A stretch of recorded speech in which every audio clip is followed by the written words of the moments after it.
Well, it's good news, a little bit of good news amid an otherwise very grim story, and it looks like that the areas, Gaza will be divided into 3 separate areas, and there'll be a pause, as you say, of 9 hours in each section while World Health Authority and other medical experts can get in and try to vaccinate the children.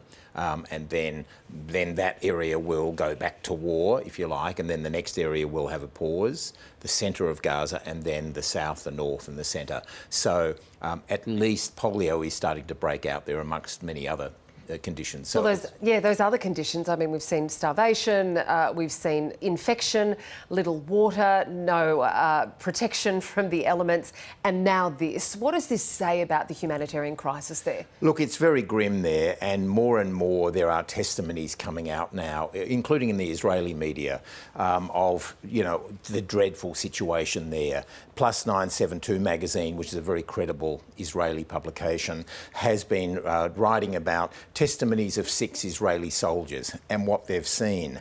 And they talk about, they give testimony about Israeli soldiers routinely executing Palestinian civilians simply because they entered an area defined as a no-go zone. And the testimonies paint a picture of a landscape littered with civilian corpses which are left to rot or to be eaten by stray animals.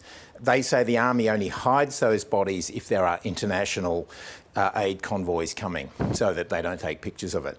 Meanwhile, CNN and others are reporting some American doctors have been in there and they've left. And there's one doctor, he's a Jewish-American doctor, Dr. Mark Perlmutter, has recalled 2 patients around 6 years old coming in who have suffered gunshots to their heads and chest. Wounds which CNN says suggest they've been deliberately targeted. And the doctor says no kid gets shot twice by a sniper by mistake, and the doctors are saying that that it's dead in the centre of the chest. And meanwhile, these Israeli soldiers are giving testimony saying that when they're bored, some Israeli soldiers are saying when they're bored, they use Palestinians as target practice. So the question now, I think, increasingly for the Israeli government is, are you committing war crimes on a major scale?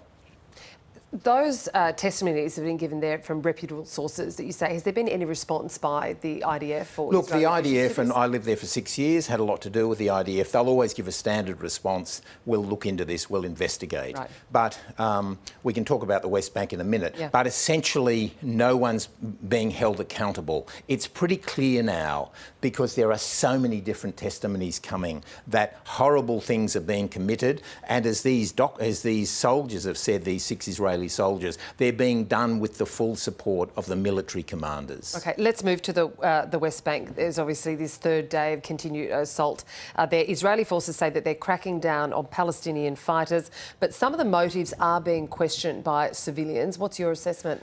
Well, Catherine, for me, the key is if you look at the pictures and you look at them long enough in the right video, you'll often see on the way out of a town, the Israeli soldiers, bulldozers, etc., will dig up the road, will wreck the road. They'll often have that big sort of metal thing that they take up the middle of a road to make it so that you can't drive on that road anymore.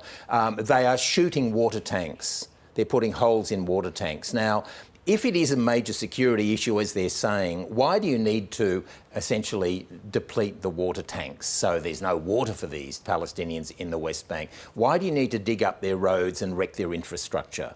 Now, the West Bank is one of the most heavily monitored places on earth. It's under full Israeli occupation, most parts of it. And the Israeli army, from my time there, they have a lot of informants through the West Bank who give them information. So the idea that there's suddenly these big cells of Iranian-backed terrorists hiding around the West Bank is absolutely nonsensical. Nobody in Israel, I don't think, believes that, but that's essentially what they're trying to say. I think my assessment is the Israelis are using the cover of the horrors of October 7 to essentially go in and demolish as much. They're demolishing Palestinian towns.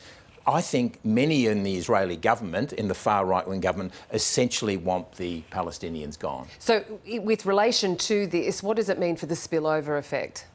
Well, it means that what happens now, it's becoming worse and worse. I mean, it's as the head of Shin Bet, the current security expert, Ronan Barr, he's their head of ASIO. He has written to the Prime Minister saying this is essentially Jewish terrorism.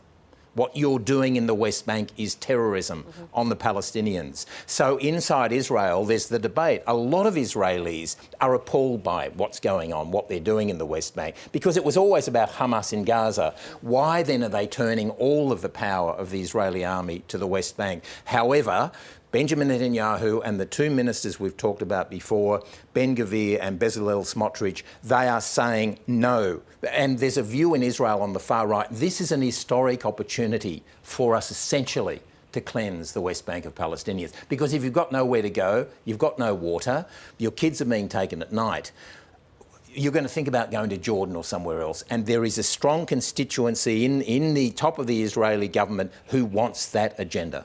And do you see it escalating from here? Well, there's no sign. I mean, the world is essentially sitting by and watching and saying the US is saying nothing.